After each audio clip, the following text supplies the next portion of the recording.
Sorry, I lost the connection again. So we were almost done with the question.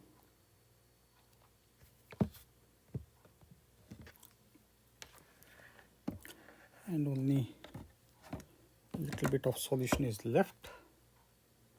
And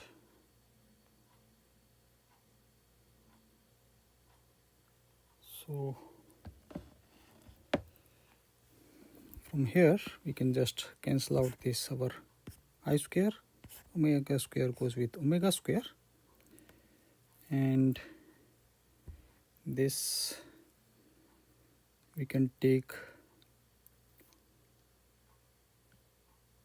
Okay, so on the left side we are left with our 1 only. This will be a 1, and we can take m as common. So this comes as our m upon small m plus 1, and we have 4I upon m square L square, and this m goes with the square, and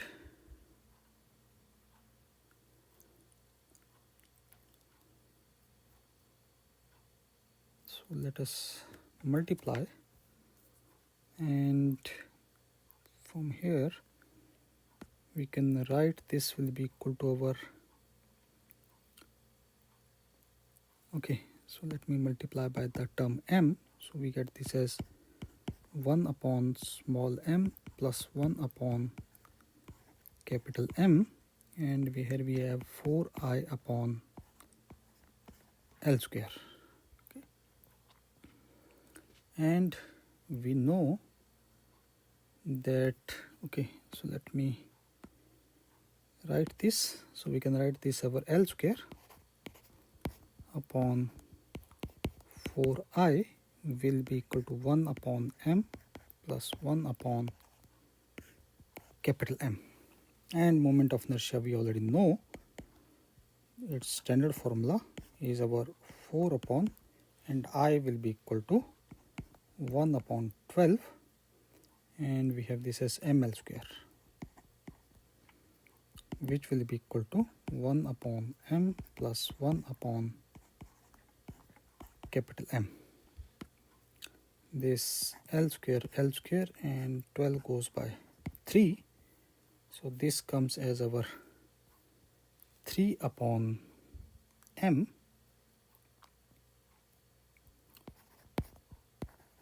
is equal to 1 upon m plus 1 upon capital M. So now it's almost done. So we are left with we can combine these two terms. So this will be coming as 3 minus, so this will be 2 by m is equal to 1 upon capital M, which gives us that the capital M is equal to m upon 2. So this is the relationship between the mass of the stick and mass of the ball. Okay, so that there is no translational motion in the rod. And now we can also, I think we are supposed to find the velocity also.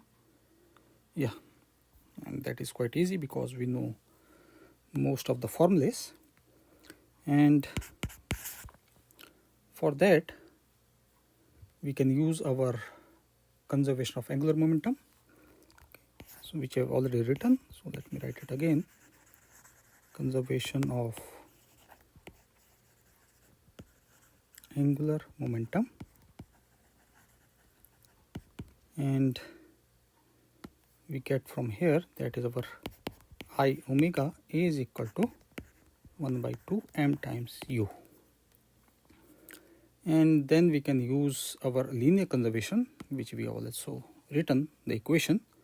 So let me write it here. So we have our linear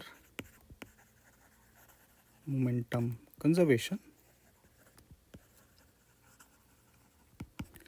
and for that we know that our m times v plus m times u is equal to 0, and from here we can write that our v is equal to minus m upon small m times u. Okay, so this we relationship already know. And we will be requiring the moment of inertia, and that is also equal to our 1 by 12 ml square. So we can use, and therefore from here we can say that our u is equal to twice I omega upon capital M, and we can substitute value of I and solve it for our u. Therefore we can say that our u is equal to, we have this as twice omega capital M, and I is 1 by 12 ml square, and it goes by 6, so this comes as our 1 by 6, and we have our m upon capital M and our L square, and we already know the relationship between capital M and small m, so we substitute it here. So we get this as 1 by 6, and small m by capital M will be equal to over 2. So this comes as multiply by 2 and multiply by our, one second,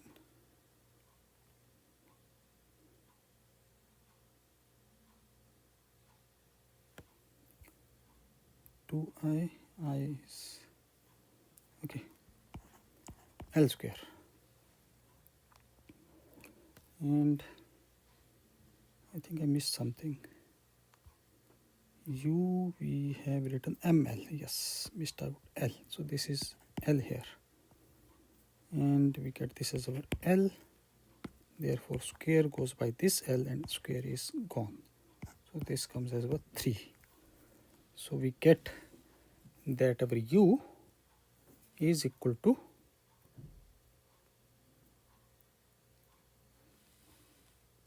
and we have here omega also, so this is our omega and this is our omega. Now it's complete.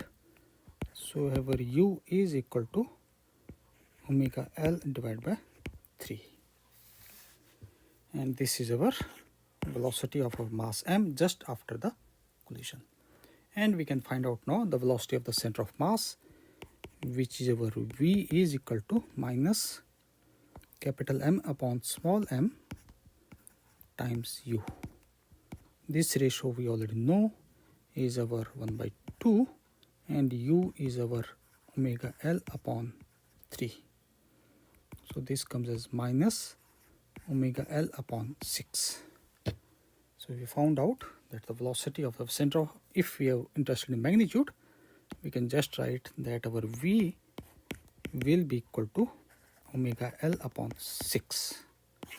This is the velocity of our rod just after collision. The negative sign only signifies that they will be moving in rather opposite direction. Okay. So these were the 2 questions. So this completes all the 2 questions. Thank you.